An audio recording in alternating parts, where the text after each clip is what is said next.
Some legends are too crazy to be true. Some legends are so crazy that there's no way anyone could make them up. These both happen to be the case for different aspects of the legend known as the Bunny Man of Virginia. It's just as insane as it sounds. A serial killer who went on a murderous rampage, all the while donning a big white bunny suit. It's not something that you see in the news every day. Definitely not the way that I would want to die. Slightly humorous, but altogether terrifying nonetheless. The history and origins of this abnormal executioner remain jumbled and contentious. But if we're going to be thorough, we have to look at all of the possibilities. One version of this grim tale dates all the way back to 1904.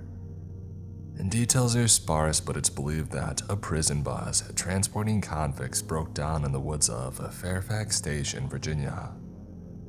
This resulted in the prisoners on board escaping and fleeing into the night.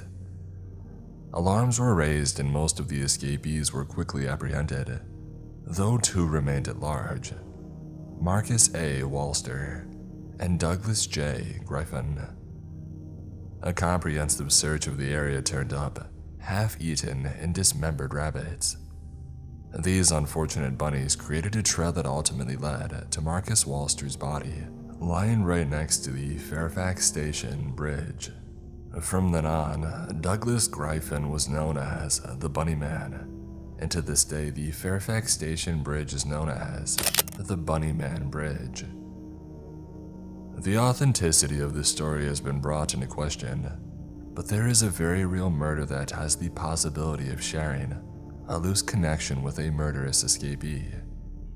In 1912, a Danish immigrant named Peter Roy moved to Fairfax from Minnesota.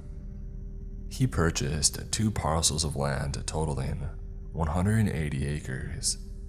Roy was a widower who became a prosperous farmer over the coming years. He lived with his eldest daughter, Carolyn, her husband, William, and his younger daughter, Eva. On the morning of August 4th, 1918, Eva Roy, age 14, left her home around 9 a.m. to tend to her father's herd of cows. Eva failed to return that evening, and her family became increasingly worried. They commenced a search, and the neighbors were soon enlisted to help. Around 24 hours later, her body was found tied to a tree in the woods, her apron strings tied around her throat. The county coroner, Dr. W.I. Roby, concluded that she had been brutally assaulted before being strangled to death. Those suspects were brought forward and interrogated. Ultimately, the murderer was never found. The underlying connection here is that this all occurred well within striking distance of the legendary Bunny Man. Though this is the oldest known origin story of the Bunny Man, there are several separate interpretations as to who he is or where he's from. Others describe him as a deranged hobo who dressed like a bunny and would camp out around the infamous Bunny Man Bridge. Apparently, his clothing was made from rabbit pelts and he had an extreme aversion to children. He would supposedly go so as far as killing kids and hanging them from the bridge. In some extremely gruesome interpretations, it is said that he hanged the children with their own intestines. An equally sadistic version is attributed to a man who escaped a mental institution in the area. He had found a discarded bunny suit which he used to keep warm. Some say that he minded his own business until one day, a child caught a glimpse of him and began pointing, laughing and making fun of the adult man in a bunny costume. This led him to snap and fostered his extreme hatred of children.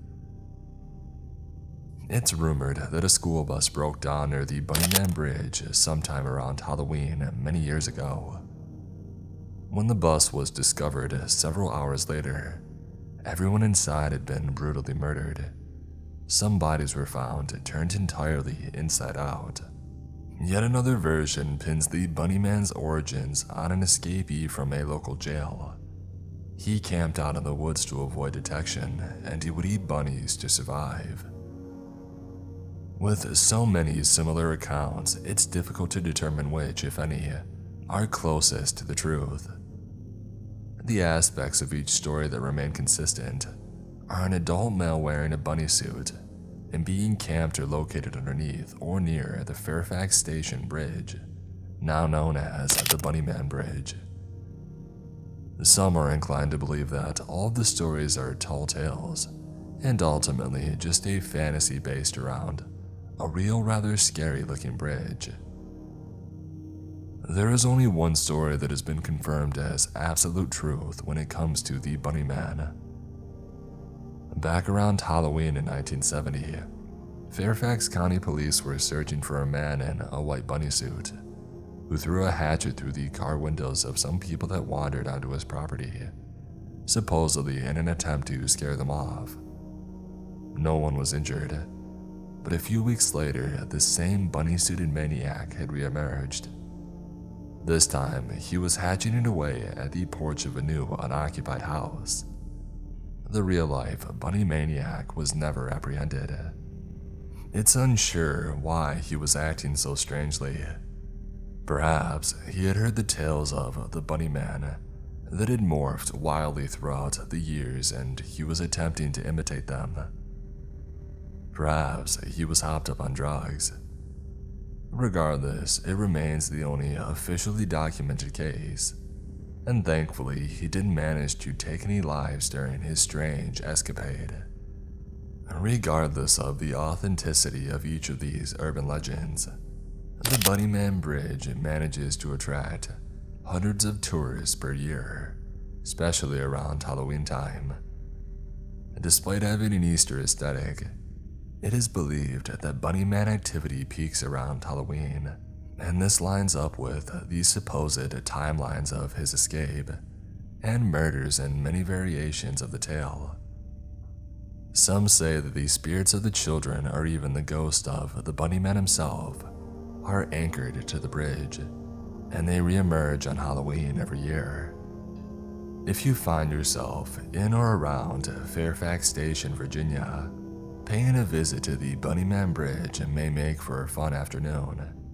But keep an ear out, because they say if you hear something hopping towards you, it's already too late.